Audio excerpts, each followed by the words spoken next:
وَلَقَدْ يَسَّرْنَا الْقُرْآنَ لِلذِّكْرِ فَهَلْ مِن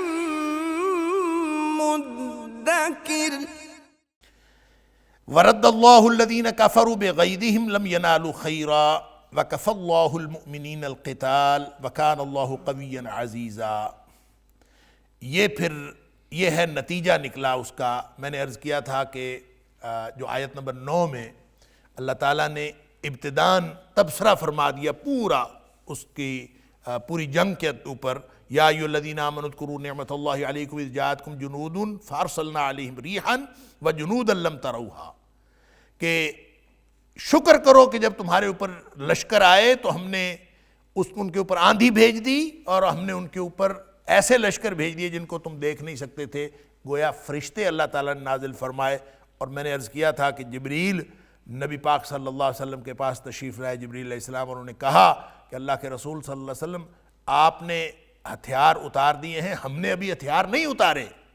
یعنی جبریل نے بھی ان کے ساتھیوں نے، ہم نے ابھی ہتھیار نہیں اتارے۔ اس کا مطلب ہے فرشتے بھی نازل ہوئے تھے اور اللہ تعالیٰ نے ان کے ذریعے سے ان کافروں کو وہاں سے دفع کیا تھا۔ ورد اللہ الذین کفروا بغیظہم، لوٹا دیا اللہ نے کافروں کو ان کے غصے میں۔ لم ینالوا خیرا، انہوں نے کوئی بھلائی نہیں پائی۔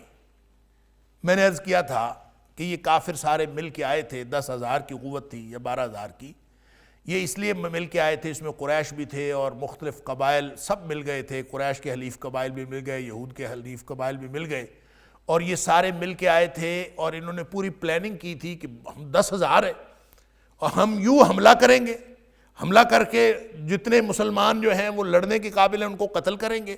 اور عورتوں اور بچوں کو قیدی بنائیں گے، اور بس ہم آ جائیں گے۔ یہ تو آئے تھے بڑا ایک کوئک ایکشن کرنے کے لیے، اور ان کا خیال تھا کہ ہمیں تو کوئی مزاحمت کا سامنا ہی نہیں کرنا پڑے گا۔ اور یہ بات میں نے عرض کی ہے کہ اکثر اگرچہ سیرت نگاروں نے اور مورخین نے لکھا ہے کہ 3,000 تعداد تھی مسلمانوں کی، لیکن صحیح بات یہ ہے کہ 900 تھی ان کی تعداد، تو 10,000 کا 900 کے ساتھ کیا مقابلہ ہوتا ہے؟ لہٰذا ان کا پلان تو یہ تھا کہ بس ہم آئیں گے اور یوں حملہ کریں گے اور اپنا کام پورا کریں گے، فتح حاصل کریں گے اور پھر ہم واپس نکل جائیں۔ یہی وجہ ہے کہ وہ زیادہ تیاری بھی نہیں کر کے آئے تھے، مہینے کا محاصرہ ان کو ویسے ہی مشکل پڑ گیا، اور وہ ساری معاملات جو ہوئے۔ ورد اللہ الذین کفروا بغیظہم، وہ اپنے پورے غصے میں آئے تھے، پوری پلاننگ کر کے آئے تھے، تو اب ان کی پلاننگ پوری نہیں ہوئی تو اپنے غصے میں ہی وہ واپس ان کو لوٹنا پڑا اور وہ دفع ہو گئے۔ اللہ نے ان کو لوٹا دیا، اللہ نے ان کو پھیر دیا۔ یہ ہے نتیجہ غزوہ احزاب کی جنگ کا۔ لم ینالوا خیرا، کوئی بھلائی نہیں حاصل کی، ان کا خیال تھا کہ ہم یہ کریں گے وہ کریں گے، ککھ بھی نہیں کر سکے۔ لم ینالوا خیرا وکفی اللہ المؤمنین القتال، اور مسلمانوں کو لڑائی بھی نہیں لڑنی پڑی۔ وکفی اللہ المؤمنین القتال، اللہ کافی ہو گیا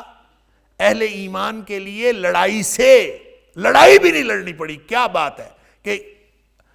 اتنا بڑا لشکر آیا، ان کا خیال تھا کہ ہم مسلمانوں کا تیا پانچا کر کے بس 2-4 دنوں میں واپس چلے جائیں گے، لیکن وہاں نہ تو لڑائی لڑنی پڑی نہ کچھ کرنا پڑا، اور وہ 3,000 کا لشکر خود ہی خاسر و خائب ہو کر وہ واپس دفع ہو گئے،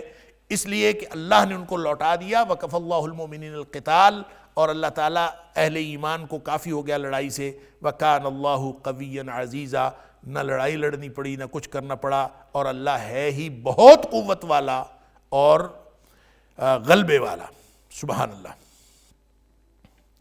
اور ظاہر ہے اللہ تعالیٰ کیسے کافی ہو گیا، وکفی اللہ المؤمنین القتال، لڑائی سے کیسے کافی ہو گیا کہ وہ محاصرہ کر کے بیٹھے ہوئے تھے، اور ان کے اوپر جو آیت نمبر 9 کے اندر اللہ تعالیٰ نے فرمایا کہ ہم نے ان کے اوپر آندھی بھیج دی، اور اس کے علاوہ ایسے لشکر بھیج دیے جن کو تم نہیں دیکھتے، یعنی فرشتوں کے لشکر، فرشتے اور آندھی جو بھیجی، یہ اللہ تعالیٰ مسلمانوں کو کافی ہو گیا لڑائی سے۔ وَأَنزَلَ الَّذِينَ ظَاهَرُوهُم مِّنْ أَهْلِ الْكِتَابِ مِنْ صَيَاصِيهِمْ وَقَذَفَ فِي قُلُوبِهِمُ الرُّعْبَ فَرِيقًا تَقْتُلُونَ وَتَأْسِرُونَ فَرِيقًا۔ یہ آیت نمبر 26 ہے، اور میں نے عرض کیا تھا کہ آیت نمبر 26 اور 27 جو ہیں وہ اسپیسیفکلی غزوہ احزاب کے متعلق نہیں ہیں، بلکہ یہ غزوہ بنو قریظہ سے متعلق۔ ہوا یہ کہ 3 قبیلے تھے یہودیوں کے جو یثرب کے پاس آ کر آباد ہو گئے تھے بہت پہلے، بنو نضیر، بنو قینقاع اور بنو قریظہ۔ ان تینوں قبائل نے اصل میں تو اس لیے یہاں سکونت اختیار کی تھی کہ ان کو یہ معلوم تھا کہ جو آخری نبی آنے والے ہیں ان کا دار الہجرہ جو ہے وہ یثرب ہوگا، لہٰذا انہوں نے اپنی جو پرانی کتابوں میں نشانیاں پڑھی تھیں ان کا خیال یہ تھا کہ یثرب میں ہی نبی پاک صلی اللہ علیہ وسلم ہجرت کر کے آئیں گے، لیکن جب نبی پاک صلی اللہ علیہ وسلم وہاں ہجرت کر کے تشریف لائے تو اس سے انہوں نے بجائے اس کے کہ نبی پاک صلی اللہ علیہ وسلم کا ساتھ دیں، یہ قرآن کہتا ہے بغیم بینہم، صرف اس لیے کہ ان کو یہ پرابلم ہوئی کہ یہ نبی بنی اسرائیل میں سے کیوں نہیں آیا، یہ بنی اسماعیل میں سے کیوں آیا، صرف ایک اس پرابلم کی وجہ سے، باہمی حسد کی وجہ سے انہوں نے نبی کریم صلی اللہ علیہ وسلم کی مخالفت شروع کر دی۔ اب ظاہر ہے اس مخالفت کے اندر ابھی نبی پاک صلی اللہ علیہ وسلم تشریف لائے تھے، آپ نے ایک معاہدہ امن کیا جس کو میثاق مدینہ کہتے ہیں، اور معاہدہ امن یہ تھا کہ باہر سے کوئی بھی دشمن اگر حملہ آور ہوگا تو سارے ہی لوگ جتنے فریق ہیں اس میثاق مدینہ کے، اس میں مشرک قبائل بھی تھے، ارد گرد کے قبائل بھی، اور اس میں انصار بھی تھے، اس میں مہاجر بھی تھے، اور اسی میثاق مدینہ کا حصہ یہ تینوں قبائل جو یہودی قبائل تھے یہ بھی اس کا حصہ تھے۔ انہوں نے اس وقت تو معاہدہ کر لیا نبی کریم صلی اللہ علیہ وسلم کے ساتھ، لیکن بعد میں وقتاً فوقتاً یہ معاہدے سے دستبردار ہوتے گئے اور معاہدہ توڑتے گئے، کیونکہ ان کی جو یہودیوں کی سرشتی ایسی ہے کہ یہ کبھی وعدہ پورا نہیں کرتے، یہ وعدہ خلاف ہیں، یہ حرام خور ہیں، اور اکالون للسحت، اور قرآن نے ان کے بارے میں سماعون للکذب اکالون للسحت، یہ بہت زیادہ جھوٹ کے رسیا ہیں اور حرام خور ہے پرلے درجے کے، اللہ اکبر۔ لہٰذا کوئی حرام خور ہو اور جھوٹ کا رسیا ہو، وہ کسی سچے آدمی کے ساتھ کتنا عرصہ رہ سکتا ہے اور اس معاہدے کی کتنی پابندی کر سکتا ہے؟ لہٰذا بنو قینقاع اور بنو نضیر گئے، یہ پہلے جا چکے تھے، پیچھے رہ گئے تھے بنو قریظہ، اور بنو قریظہ ابھی تک انہوں نے بدعہدی نہیں کی تھی، تو انہوں نے عین غزوہ احزاب کے جب محاصرہ ہوا تھا تو غزوہ احزاب کے عین دوران انہوں نے بدعہدی کا اعلان کیا، اور یہ ہے وہ موقع جو میں نے پہلے بھی عرض کیا کہ یہ ان کی بستیاں پیچھے تھیں، پھر مسلمانوں کی بستی تھی، اس کے بعد جو ہے وہ محاذ تھا جہاں مسلمانوں نے کھود کے خندق وہاں محاصرے کے لیے رکاوٹیں کھڑی کی ہوئی تھیں، اور اس کے بعد کفار جو تھے وہ سارے بیٹھے ہوئے تھے۔ تو جب انہوں نے بدعہدی کا اعلان کیا تو اس وقت مسلمانوں کو بہت شدید خطرہ لاحق ہو گیا تھا، اور اس خطرے میں آپ سمجھ سکتے ہیں کہ اگر بنو قریظہ حملہ آور ہو جاتے تو اس کا مطلب یہ تھا کہ مدینے کی وہ ساری بستی جہاں پہ عورتیں اور بچے تھے وہ سارے تباہ و برباد ہو جاتے، اور یہ اس قدر خوفناک ان کا ایکشن تھا یہ جو انہوں نے کیا، وہ تو اللہ تعالیٰ نے تدبیر ایسی کر دی جس کی تفصیل میں نے پچھلی دفعہ بھی بتائی تھی کہ یہ جب ریکی کرنے کے لیے وہاں انہوں نے بندہ بھیجا، ان کو پتہ نہیں تھا کہ انہوں نے کتنے لوگ وہاں بٹھائے ہوئے ہیں، تو انہوں نے جب ریکی کرنے کے لیے بندہ بھیجا تو حضرت صفیہ رضی اللہ تعالیٰ عنہ کے جو حاضر دماغی کی وجہ سے اس کو انہوں نے مار دیا، ان کی جرت کی وجہ سے، اور اس کو مار دیا اور واپس ہی نہیں گیا۔ جب وہ واپس نہیں گیا تو ان کو پتہ نہیں چلا، لہٰذا وہ کچھ عرصہ گزر، اتنے میں نبی پاک صلی اللہ علیہ وسلم نے بھی وہاں سے 3-4 لوگوں کا ایک دستہ بھیج دیا کہ وہ جا کے اندازہ کریں کہ یہ لوگ کیا کر رہے ہیں اور مدینے کے حالات کی خبر لیں۔ تو اس کے بعد بہرحال حالات قابو میں آ گئے، لیکن ایک دفعہ جو ہے وہ حضرت صفیہ رضی اللہ تعالیٰ عنہ کی جو جرت ہے اور ان کی جو حاضر دماغی ہے اس نے ہی اصل جو ہے وہ رکاوٹ ڈالی اللہ کے حکم سے۔ لیکن یہ جو بنو قریظہ نے بدعہدی کا اعلان کیا تھا، اب ظاہر ان کو چھوڑا تو نہیں جا سکتا تھا، اتنی خوفناک حرکت انہوں نے کی تھی کہ گویا مسلمان مرد سارے لڑنے کے لیے گئے ہوئے تھے، تو پیچھے جو بچے اور عورتیں تھیں ان کی سب کی زندگیاں ایٹ سٹیک چلی گئی تھی، لہٰذا اتنے خوفناک عمل کرنے والے اور اتنا خوفناک حرکت کرنے والے ان کو ایسے کیسے چھوڑا جا سکتا تھا؟ لہٰذا جبریل علیہ السلام نے آ کے نبی کریم صلی اللہ علیہ وسلم سے کہا کہ آپ نے تو ہتھیار اتار دیے ہیں اور ہم نے ابھی ہتھیار نہیں اتارے، تو گویا ابھی جا کے قریظہ کا تیا پانچا کرنا ضروری ہے۔ لہٰذا نبی پاک صلی اللہ علیہ وسلم نے فوراً اعلان فرما دیا اور صحابہ کرام سے کہا کہ تم سب جو ہے وہ یہاں سے نکلو اور کوئی شخص جو ہے وہ عصر کی نماز نہ پڑھے سوائے اس کے کہ قریظہ میں، سارے یعنی فوراً نکلو اور قریظہ میں پہنچ جاؤ۔ یہ اس پر بھی اختلاف بھی ہوا کیونکہ بعض لوگ جو ہیں عصر کی نماز کا وقت درمیان میں ہو گیا کہ بھی قریظہ نہیں پہنچے تھے، تو بعض لوگوں نے کہا کہ نبی کریم صلی اللہ علیہ وآلہ وسلم کا جو مطلب یہ تھا کہ ہم جلدی وہاں پہنچیں، تو بعض نے کہا کہ نہیں، نبی پاک صلی اللہ علیہ وسلم فرمایا قریظہ سے پہلے نماز پڑھنی نہیں، یعنی پہلے راستے میں نماز ہوگی نہیں، لہذا کچھ نے راستے میں پڑھی کچھ نے وہاں جا کے پڑھی۔ نبی کریم صلی اللہ علیہ وسلم نے دونوں سے کہا کہ تم نے ٹھیک کیا۔ 1 مہینہ تقریباً ان کا محاصرہ رہا، یعنی بنو قریظہ کا جو محاصرہ ہے وہ تقریباً 1 مہینہ رہا، کیونکہ قلعے وغیرہ انہوں نے بنائے ہوئے تھے اور مضبوط عمارتیں تھیں اور بہت پرانے بیٹھے ہوئے تھے، باغات بھی تھے اور ان کی زمینیں تھیں اور بہت گھنے باغات تھے اور پھر قلعے وغیرہ تھے، تو اپنے قلعہ کے اندر یہ بیٹھے رہے اور مسلمانوں نے ان کے قلعوں کے گرد تقریباً 1 مہینہ محاصرہ جاری رکھا۔ یہاں اللہ کریم نے اس کا ذکر فرمایا ہے وَأَنزَلَ الَّذِينَ ظَاهَرُوهُم مِّنْ أَهْلِ الْكِتَابِ مِنْ صَيَاصِيهِمْ، اور اتار دیا اللہ نے ان لوگوں کو جنہوں نے ان کی مدد کی تھی اہل کتاب میں سے، اہل کتاب میں سے جن لوگوں نے مدد کی تھی ان کافروں کی، یہ جو باہر سے آئے تھے جن کو اللہ تعالیٰ نے لوٹا دیا، وَرَدَّ اللَّهُ الَّذِينَ كَفَرُوا بِغَيْظِهِمْ، ان کے غصے میں اللہ تعالیٰ نے ان کو یا یہ بھی ترجمہ ہو سکتا ہے کہ ان کے غصے کے باوجود اللہ تعالیٰ نے ان کو واپس لوٹا دیا۔ وَأَنزَلَ الَّذِينَ ظَاهَرُوهُم، اور اتار دیا اللہ تعالیٰ نے ان کو جنہوں نے ان کی مدد کی تھی، یعنی مشرکوں کی، ان کی جو وہاں سے آئے تھے ان کافروں کی مدد کی تھی، من اہل الکتاب، اہل کتاب میں سے۔ کہاں سے اتارا؟ من سیاسیہم، ان کے قلعوں سے اتارا۔ سیاسی سیسا کی جمع ہے اور سیسا کے کئی معنی ہیں، سیسا سے مراد کوئی ٹولز بھی ہیں جن کو سیسا کہا جاتا ہے، لیکن اصل میں سیسا سے مراد قلعہ ہے، اور یہاں اس سے یہی مراد ہے کہ اپنے قلعوں سے اتار دیا۔ وَقَذَفَ فِي قُلُوبِهِمُ الرُّعْبَ، اور ان کے دلوں میں اللہ نے دہشت ڈال دی۔ یعنی صرف یہ نہیں کہ وہ اپنے قلعوں سے نیچے اترے، 1 مہینہ بھر محاصرہ رہا اور بالآخر ان کو پریشانی ہوئی کہ اب ہم کیا کریں، اور ان کے دلوں میں رعب بھی، دہشت بھی پڑ گئی اور وہ ان کو سمجھ نہیں آئی اب ہم کیا کریں، اور اس کے بعد پھر انہوں نے یہ فیصلہ کر لیا کہ سعد بن معاذ رضی اللہ تعالیٰ عنہ جو فیصلہ کر دیں گے ہمیں ان کا فیصلہ منظور ہے۔ تو نبی کریم صلی اللہ علیہ وسلم نے پھر اس موقع پر حضرت سعد رضی اللہ تعالیٰ عنہ کو بلوایا کہ آپ آئیں اور آ کے فیصلہ کریں۔ تو حضرت سعد رضی اللہ تعالیٰ عنہ جو تھے وہ گدھے پر سوار ہو کے آئے اور آپ نے آ کے پھر فیصلہ کیا۔ اللہ اکبر! فیصلہ یہ فرمایا کہ ان کے جتنے لڑنے والے مرد ہیں نا ان سب کو قتل کر دیا جائے۔ اللہ اکبر! اور جتنے ان کی عورتیں اور بچے ہیں ان کو غلام، لونڈی اور غلام بنا لیا جائے۔ یہ فیصلہ کیا۔ آپ دیکھیں کہ بظاہر یہ فیصلہ بڑا سخت لگتا ہے کہ بڑا سخت فیصلہ کیا، لیکن اس کو آپ کمپیئر کریں اس حرکت کے ساتھ جو انہوں نے کی تھی۔ انہوں نے تو گویا سارے مدینے کی جو عورتیں اور بچے تھے ان کی زندگیاں ایٹ سٹیک کی تھیں، اور انہوں نے تو اپنی طرف سے پورا پلان کر دیا تھا، یہ تو اللہ تعالیٰ نے اس کی حفاظت فرمائی۔ تو اس پر پھر نبی پاک صلی اللہ علیہ وسلم نے ان کو فرمایا تھا قضیت بحکم اللہ، تو نے اللہ کے حکم کے مطابق فیصلہ کیا۔ وَلَقَدْ يَسَّرْنَا الْقُرْآنَ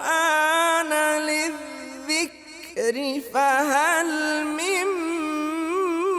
مُدَّكِرٍ وَلَقَدْ يَسَّرْنَا الْقُرْآنَ لِلذِّكْرِ فَهَلْ مِن مُدَّكِرٍ۔ گویا اللہ کا حکم بھی یہی تھا کہ ان کے جو لڑنے والے مرد ہیں ان کو قتل کر دیا جائے، اور جو باقی ہیں ان کو عورتیں اور بچے ان کو قیدی بنا لیا جائے۔ تو اللہ تعالیٰ فرماتا ہے فریقاً تقتلون، ایک گروہ کو تم قتل کرتے تھے، وتأسرون فریقا، اور ایک گروہ کو تم قیدی بناتے تھے، یعنی کچھ کو قیدی بنا لیا اور کچھ کو قتل کر دیا۔ تو اس پر جو ہے وہ باقاعدہ پھر ٹیمیں بنی اور وہ ہر ایک کا جو ہے وہ اندازہ کرتے تھے جو جوان بچے تھے، جوانوں کو سب کو، یعنی جوان لڑکے جو تھے ان سب کو قتل کر دیا گیا، اور جو ابھی بچے تھے، لڑکے تھے، یعنی جوانی کے ابھی عمر کو نہیں پہنچے تھے، ان کو بچہ سمجھ کے، لڑکا سمجھ کے چھوڑ دیا گیا۔ اور ایک صحابی تھے عطیہ قرظی، بنو قریظہ سے تھے، اس لیے عطیہ قرظی ان کو کہا جاتا تھا۔ تو وہ کہتے ہیں کہ میں ان لوگوں میں سے تھا جن کو اس دن قتل نہیں کیا گیا اور چھوڑ دیا گیا۔ کہتے ہیں کہ ہر ایک کو الگ الگ معائنہ کیا جاتا تھا کہ جو شخص جوان ہوتا تھا اور لڑنے کے قابل ہوتا تھا، یعنی مین ٹو مین فیصلہ ہوا، ایسا نہیں ہوا کہ بس پکڑ لو اور صاحب سب کو قتل کر دیو، بلکہ ہر شخص کا جو ہے وہ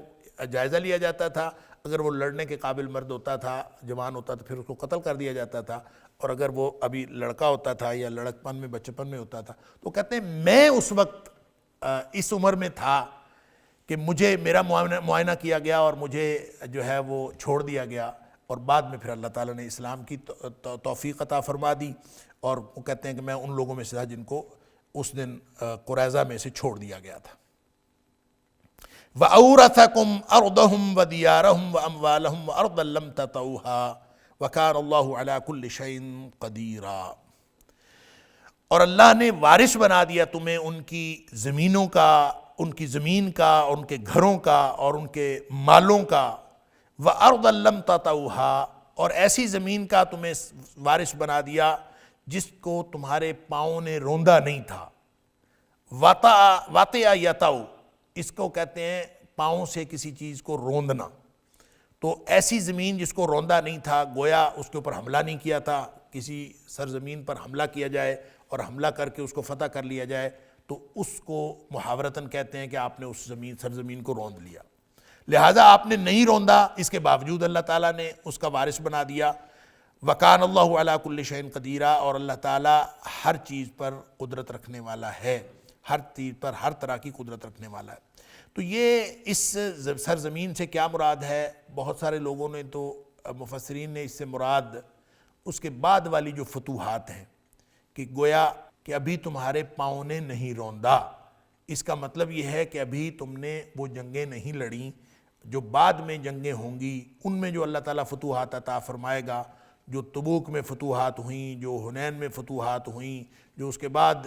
فتوحات ہوتی رہیں، اور پھر کرتے کرتے جو ہے وہ حتیٰ کہ خلافت راشدہ میں بھی جو فتوحات ہوئیں، وہ کہتے ہیں اس کے بعد آج تک جتنی فتوحات ہو رہی ہیں یا ہوتی رہیں گی وہ ساری اس کے اندر شامل ہیں۔ تو ہو سکتا ہے کہ اس سے یہ شامل ہوں، یہ ممکن ہے، لیکن یہ بہرحال ایک تفسیر ہے اس کی، یہ مکمل تفسیر اس کو نہیں کہا جا سکتا، اس لیے کہ وَأَوْرَثَكُمْ ماضی ہے، اور جب ماضی ہے تو ماضی سے مراد یہ کہ اللہ نے تمہیں وارث بنا دیا۔ جب وارث بنا دیا تو کس کا وارث بنا دیا؟ ان کی زمین کا، ان کے مکانوں کا، ان کے مالوں کا، ان کی ہر چیز جو ہے مسلمانوں کے ہاتھ میں آ گئی، اس کا وارث بنا دیا۔ اور وَأَرْضًا لَمْ تَطَوْهَا، اسی پیرائے میں آگے کہہ دیا کہ ایسی سرزمین کا بھی جس کو تمہارے قدموں نے ابھی روندا نہیں ہے، اس کا بھی اللہ تعالیٰ نے وارث بنا دیا۔ تو اس پر پھر دوسری قسم کے جو دوسرے گروہ کے اہل علم ہیں، انہوں نے کہا کہ یہ تو ٹھیک ہے کہ قرآن جو ہے وہ مستقبل کی باتیں بصیغہ ماضی بھی کہہ دیتا ہے، جس کا مطلب ان کا مستقبل میں وقوع پذیر ہونا یقینی ہوتا ہے، لیکن ایسے نہیں ہوتا کہ ایک ہی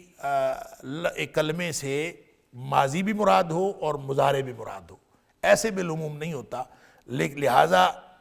وَأَرْضًا لَمْ تَطَوْهَا سے مراد بھی انہی کی سرزمین ہے، گویا جس کو اللہ تعالیٰ نے وَأَوْرَثَكُمْ أَرْضَهُمْ کہا ہے، یہ اسی کی تشریح ہے کہ اللہ تعالیٰ نے ان کی وہ سرزمین تمہارے ہاتھوں میں کر دی اور تمہارے قبضے میں کر دی، تمہیں اس کا وارث بنا دیا جس کو تمہارے پاؤں نے روندا نہیں تھا، گویا تم نے اس کے اوپر کوئی لڑائی نہیں لڑی اور لڑے بغیر ہی وہ ساری چیزیں تمہارے ہاتھ میں آ گئیں۔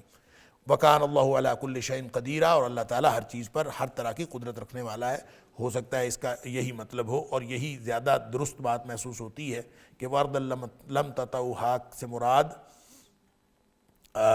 بنو قریظہ کی ہی سرزمین ہے۔ یہاں پر آ کے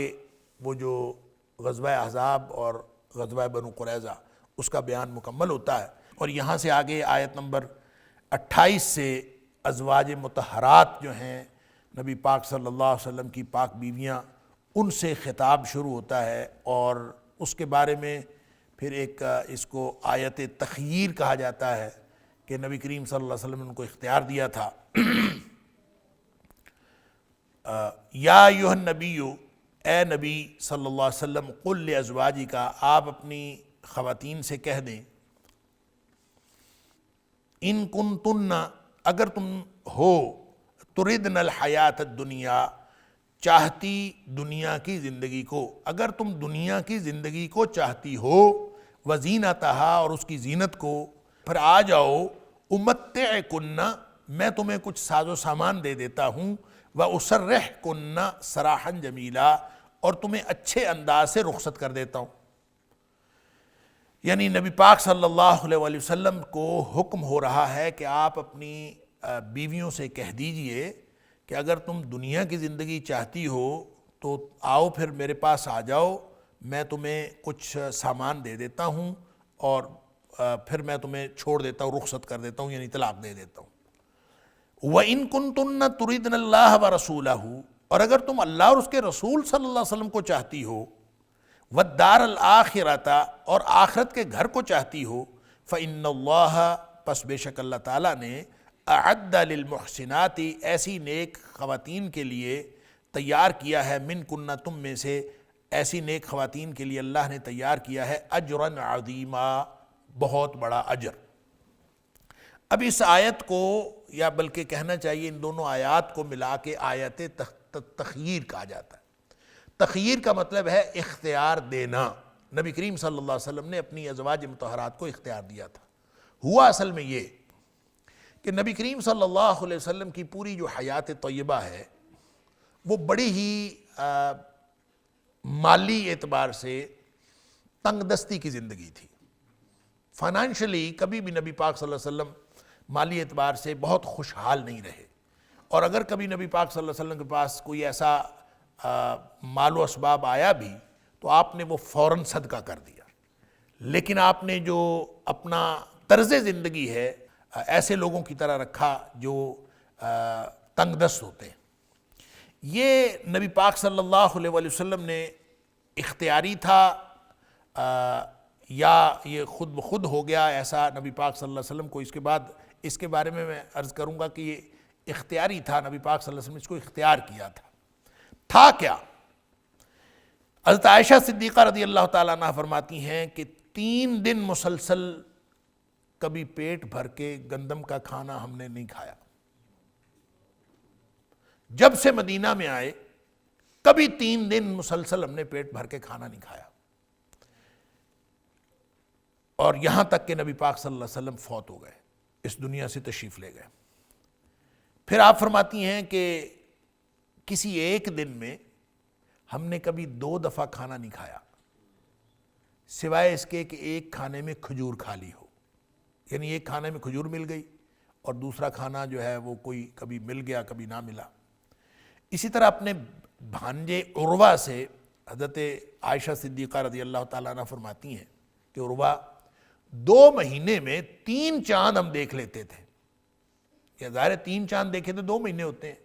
کہ ہمارے گھر میں کبھی چولہے میں آگ نہیں جلی ہوتی تھی۔ 2 مہینے گزر جاتے ہم 3 چاند دیکھ لیتے تھے کہ گھر میں کبھی آگ نہیں جلی ہوتی تھی۔ اللہ اکبر! تو حضرت عروہ پوچھتے ہیں کہ پھر آپ زندہ کیسے رہتے تھے؟ 2 مہینے گھر میں آگ ہی نہیں جلی تو کیسے زندہ رہتے تھے؟ فرماتی ہیں 2 سیاہ چیزیں ہمیں زندہ رکھتی تھیں، ایک کھجور اور ایک پانی، اس سے ہم زندہ رہتے تھے۔ اللہ! یا پھر آپ فرماتی ہیں کہ ہاں کچھ انصار کے لوگ تھے ہمارے پڑوس میں، تو ان میں سے بعض لوگوں کے پاس مویشی تھے، تو وہ اپنا دودھ دوہتے تو کبھی نبی کریم صلی اللہ علیہ وسلم کو کبھی کبھار دودھ تحفے میں بھیج دیتے۔ تو جب وہ نبی پاک صلی اللہ علیہ وسلم کو دودھ بھیجتے تحفے میں تو نبی کریم صلی اللہ علیہ وسلم وہ دودھ ہمیں پلا دیتے، اور یوں ہم بس اسی پر گزارا کرتے تھے، اس کے علاوہ ہمارے پاس کچھ نہیں تھا۔ اللہ اکبر! ابن عباس رضی اللہ تعالیٰ عنہ فرماتے ہیں کہ نبی کریم صلی اللہ علیہ وسلم کی کئی راتیں گزرتی کہ آپ خالی پیٹ ہوتے، یعنی کچھ کھائے بغیر کئی راتیں آپ کی اسی طرح سے گزرتی، اور آپ کے گھر والوں کو ابن عباس رضی اللہ تعالیٰ عنہ فرماتے ہیں کبھی بھی شام کا کھانا میسر نہیں ہوا، یعنی شام کو کبھی کھاتے ہی نہیں تھے۔ اب یہ جو شام کا کھانا نہ کھانا، اس کے اندر بھی بڑی حکمتیں ہیں۔ ہم تو ڈنر کرتے ہیں رات کو، اور نبی کریم صلی اللہ علیہ وسلم اگر کھاتے بھی تھے کبھی کھجور وغیرہ تو وہ مغرب سے پہلے کھا لیا کرتے تھے۔ تو عشاء جس کو کہتے ہیں نا، عشاء کھانا، شام کا کھانا، یہ بالعموم تو کھاتے نہیں تھے، لیکن جب کبھی کھاتے تھے تو وہ بہت ارلی کھا لیا کرتے تھے، اور وہ ظاہر ہے ہماری طرح کھانا پیٹ بھر کے نہیں کھاتے تھے، کوئی ایک آدھ کھجور کھا لی بس، اس کے علاوہ تو نہیں ہوتا تھا۔ اس کا فرق کیا پڑتا ہے؟ ہمارے ایک خاندانی بزرگ، اللہ تعالیٰ ان کی مغفرت فرمائے،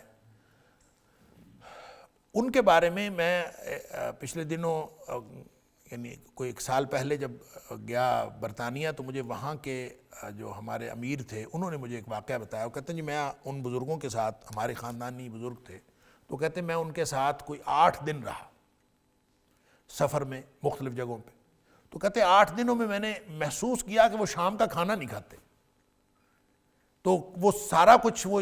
باقی صبح ناشتہ اچھا کر لیتے ہیں، دوپہر کو بھی کچھ نہ کچھ کھا لیتے ہیں، شام کو بالکل نہیں کھاتے، اگر کھانا بھی ہو تو ذرا سا بس کھانا لیتے تھے، چکھ کے 2-4 نوالے لے لیے اور بس۔ تو کہتے ہیں میں نے چونکہ 8 دن یہ آبزرو کیا کہ وہ نہیں کھاتے، تو میں نے پھر ایک دن پوچھ لیا کہ آپ یہ شام کا کھانا کیوں نہیں کھاتے؟ تو وہ کہتے ہیں اگر شام کا کھانا کھا لینا تو پھر تہجد کے وقت اٹھا نہیں جاتا۔ تو گویا یہ ایک اصول ہے کہ جس نے تہجد کے وقت اٹھنا ہے نا، اس کو تو شام کا کھانا بہت ہی ہلکا کھانا چاہیے یا نہیں کھانا چاہیے۔ اگر آپ کھانا بھی ہے تو بہت ہلکا، اور اس میں کوئی ضروری نہیں ہے۔ ہم کہتے ہیں نبی پاک صلی اللہ علیہ وسلم کھجوریں کھاتے تھے، ایک آدھ کھجور کھاتے تھے، نبی پاک صلی اللہ علیہ وسلم شہد استعمال کرتے تھے، ذرا سا یوں لے لیا شہد استعمال کر لیا۔ ہماری طرح یہ تھوڑی ہے کہ چمچ بھر کے دودھ میں ڈالے اور پھر پی گیا اور کہا کہ ہم سنت پر عمل کر رہے ہیں، تو اس طرح نہیں ہوتا تھا۔ نبی پاک صلی اللہ علیہ وسلم بہت تھوڑا اتنا سا کھاتے تھے۔ تو یہ تھے وہ حالات ازواج مطہرات کے، آپ اندازہ کریں کہ ایسی تنگ دستی میں زندگی گزارنا کتنا مشکل ہوتا ہے۔ تو یہ اختیاری تھا۔ خود نبی پاک صلی اللہ علیہ وسلم فرماتے ہیں کہ عائشہ اگر میں چاہتا تو سونے اور چاندی کے پہاڑ میرے پیچھے پیچھے چلتے،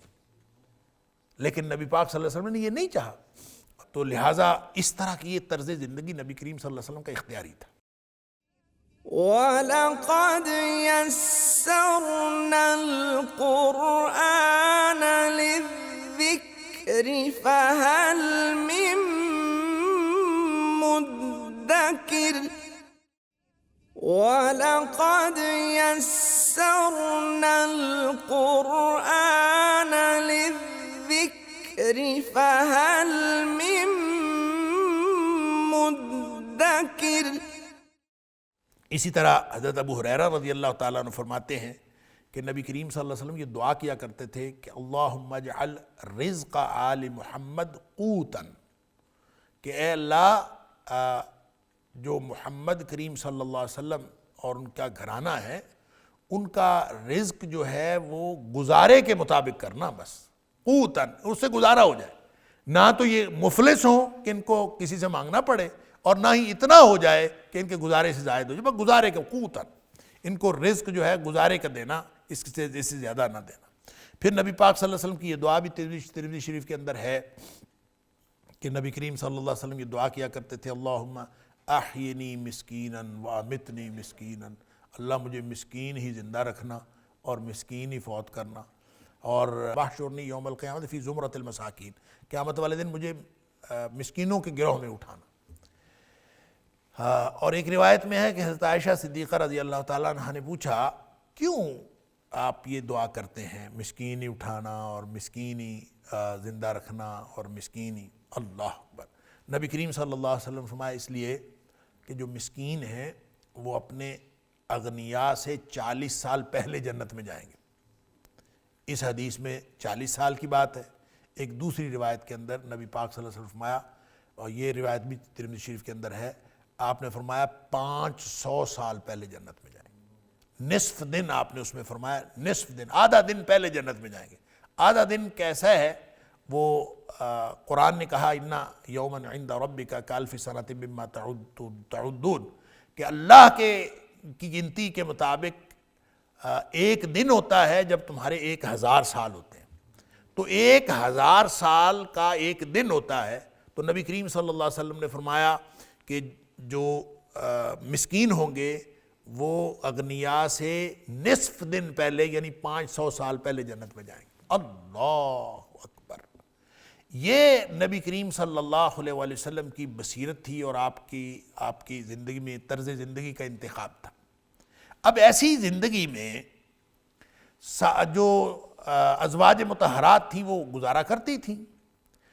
لیکن جب مختلف اطراف سے مال غنیمت آنا شروع ہو گیا اور خاص طور پر غزوہ بنو قریظہ میں بہت سارا مال ہاتھ میں آیا اور بہت کچھ آیا، تو انہوں نے نبی کریم صلی اللہ علیہ وسلم سے مطالبہ کر دیا کہ ہمارے جو خرچے کے اندر اضافہ کر دیا جائے۔ یہ تھا اصل مسئلہ کہ انہوں نے خرچے میں اضافے کا مطالبہ کر دیا کہ اب اتنی خوشحالی ہو گئی ہے اور ادھر ادھر سے مال غنیمت کو، اس لیے کہ نبی پاک صلی اللہ علیہ وسلم کو جو خمس تھا اس میں سے جو بھی مال غنیمت آتا تھا اس میں سے جو خمس 5واں حصہ وہ نبی کریم صلی اللہ علیہ وسلم کا ڈسکریشنری کوٹا ہوتا تھا کہ آپ اس کو اپنے اہل و عیال کے اوپر یا جہاں بھی کہیں آپ دینا چاہیں تو آپ اس کو خرچ کر سکتے تھے۔ تو نبی کریم صلی اللہ علیہ وسلم کا خمس بھی بہت زیادہ بنتا تھا لیکن آپ اس کو بھی اللہ کے راستے میں خرچ کر دیتے تھے، تو انہوں نے خرچے کا مطالبہ کر دیا کہ ہمیں خرچہ زیادہ دیا جائے۔ اس پر یہ آیت تخیر نازل ہوئی ہے۔ اللہ! اس کے بارے میں احادیث کے اندر بھی تفصیل آتی ہے، جیسے حضرت ابوبکر صدیق رضی اللہ تعالیٰ عنہ، حضرت عمر فاروق رضی اللہ تعالیٰ عنہ،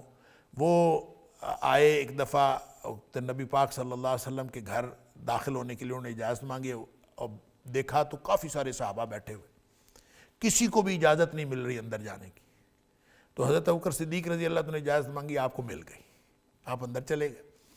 حضرت عمر فاروق رضی اللہ تعالیٰ عنہ آئے، انہوں نے اجازت مانگی، ان کو بھی مل گئی۔ یہ دونوں اندر گئے، جا کے دیکھا تو جتنی ازواج مطہرات تھیں نبی پاک صلی اللہ علیہ وسلم کے ارد گرد بیٹھی تھی اور نبی پاک صلی اللہ علیہ وسلم سے کوئی گفتگو کا سلسلہ جاری تھا اور بہت سنجیدہ ماحول تھا۔ حضرت ابوبکر صدیق رضی اللہ تعالیٰ عنہ فرماتے ہیں میں نے سوچا کہ میں کوئی ایسی بات کروں جس سے یہ سنجیدگی تھوڑی سی کم ہو جائے،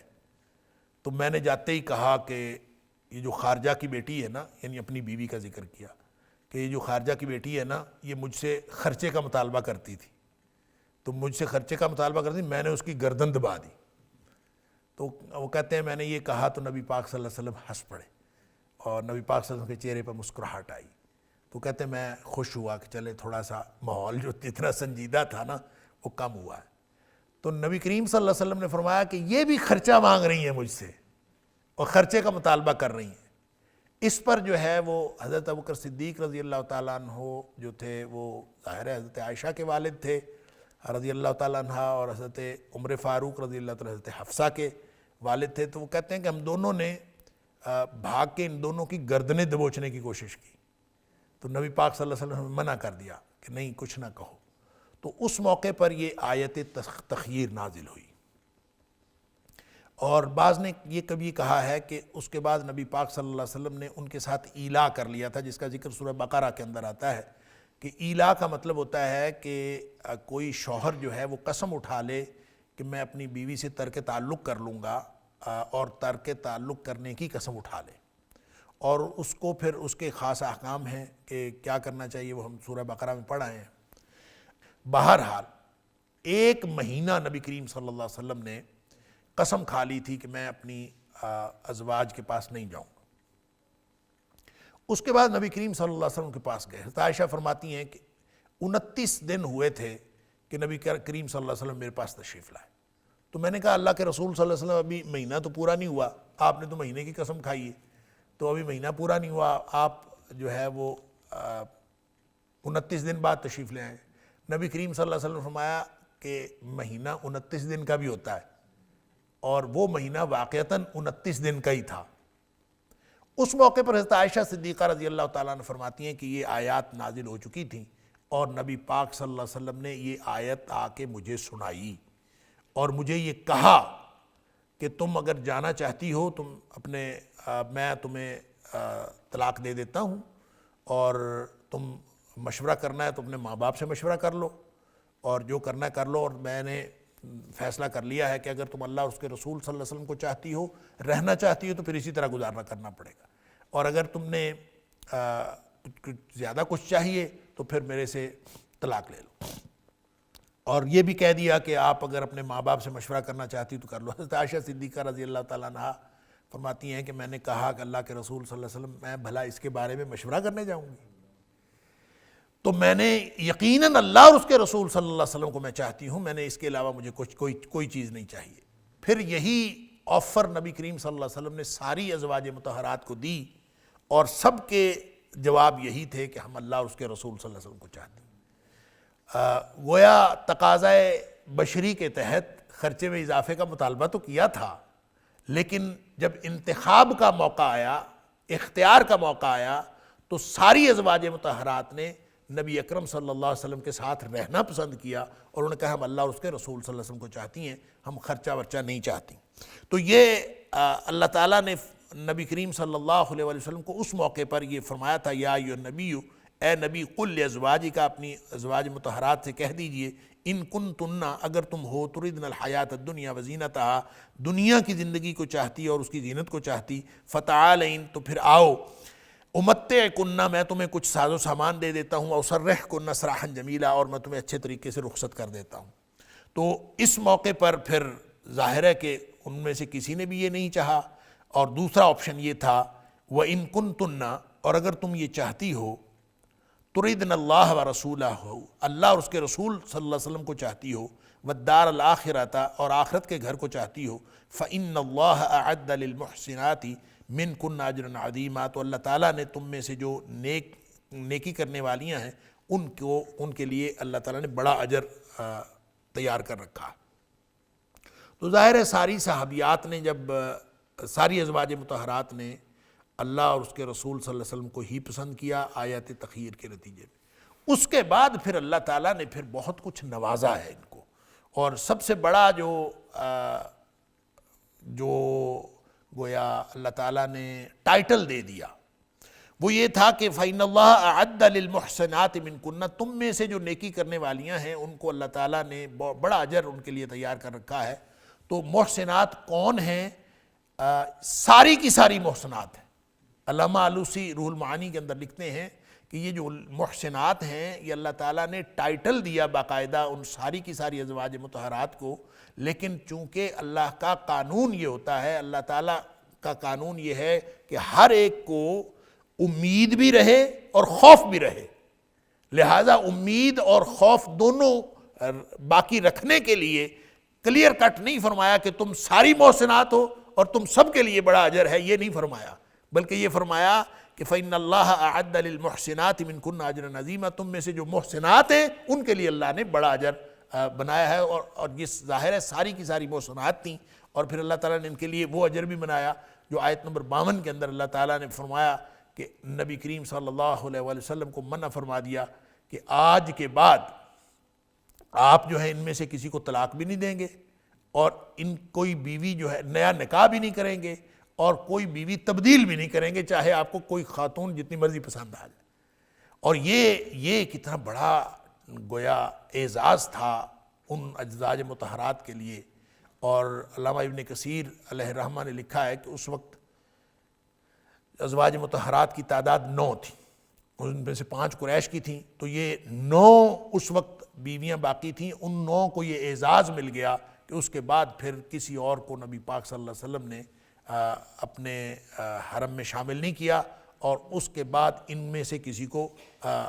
طلاق بھی نہیں دی، اور یہ اعزاز اللہ تعالیٰ کی طرف سے ملا کیونکہ انہوں نے پسند کیا تھا کہ ہم اللہ اور اس کے رسول صلی اللہ علیہ وسلم کے ساتھ رہیں گی۔ دوسری بات یہ جو اجرن عظیمہ ہے، اس کا تعلق آخرت کے اجر کے ساتھ تو ہے ہی، دنیا کے اجر کے ساتھ بھی ہے، دنیا کے اجر کے ساتھ بھی ہے کہ اس کے بعد جب ایسے آہستہ آہستہ جو مسلمانوں کو فتوحات حاصل ہوتی گئیں، تو اس میں اللہ تعالیٰ نے ان کو ایسے وسائل بنا دیے کہ ان کو ایک ایک جو زوجہ محترمہ تھی ان کو یعنی اتنا مال مل جاتا تھا کہ جو یہ آرام سے بیٹھ کے کھاتی تو شاید ساری زندگی کے لیے کافی ہوتا. یعنی کہا جاتا ہے کہ جب خیبر فتح ہوا ہے تو خمس میں سے جو نبی کریم صلی اللہ علیہ وسلم نے ان کو حصہ دیا تو اس حصے میں ایک ایک زوجہ محترمہ کے حصے میں 80 وسق آئے تھے. تو اتنے اگر کسی ایک خاتون کو مل جائیں، ایک ایک خاتون کو الگ الگ، تو ظاہر ہے وہ چاہے بیٹھ کے ساری زندگی اس کو کھاتی رہیں یا اس کے مینیج کر لیں اپنی خوشحالی کو. لیکن یہ چونکہ نبی کریم صلی اللہ علیہ وسلم کی تربیت یافتہ تھیں، لہٰذا کسی نے کبھی بھی اپنے پاس مال جمع کر کے نہیں رکھا، بلکہ سارا کا سارا جو ہے وہ صدقہ کر دیا کرتی تھی. بلکہ کہا جاتا ہے، بعض سیرت نگاروں نے، مفسرین نے لکھا ہے اور مفسرین نے بھی اس میں سے نقل کیا ہے کہ حضرت عمر فاروق رضی اللہ تعالیٰ عنہ کے دور میں، حضرت ابوبکر صدیق رضی اللہ تعالیٰ عنہ کے دور میں کچھ فتوحات ہوئیں، پھر حضرت عمر فاروق رضی اللہ تعالیٰ عنہ کے دور میں فتوحات ہوئیں، تو ایک ایک زوجہ محترمہ کا جو وظیفہ تھا وہ 12,000 درہم تک پہنچ گیا. 12,000 درہم کا مطلب ہے تقریباً جو ہے وہ اس کو اگر دینار 1,000 دینار کے برابر، اور 1,000 دینار یا جس کو اشرفی کہتے ہیں اس سے مراد ہے تقریباً 4.5 کلو سونا. 4.5 کلو سونا ان کا وظیفہ تھا. تو آپ اندازہ کریں کہ اس سے یہ کتنی اپنی خوشحالی مینج کر سکتی تھی. لیکن چونکہ انہوں نے اللہ اور اس کے رسول صلی اللہ علیہ وسلم کو منتخب کر لیا تھا آیت تخییر کے بعد، اور پھر ان کی تربیت نبی پاک صلی اللہ علیہ وسلم نے کی تھی، لہٰذا کبھی اپنے پاس مال جمع کر کے نہیں رکھتی تھی بلکہ ہمیشہ اس کو صدقہ کر دیتی تھیں. اور یہ اللہ تعالیٰ نے ان کو اجر دیا دنیا میں، اور آخرت میں بھی اللہ تعالیٰ نے ان کے لیے اجر رکھا ہے. وقت ہو گیا. اللہ تعالیٰ ہم سب کو قرآن سمجھنے اور عمل کرنے کی توفیق عطا فرمائے. وآخر دعوانا ان الحمد للہ رب العالمین. إن هذا القرآن يهدي للتي هي أقوم ويبشر المؤمنين الذين يعملون الصالحات أن لهم أجرا كبيرا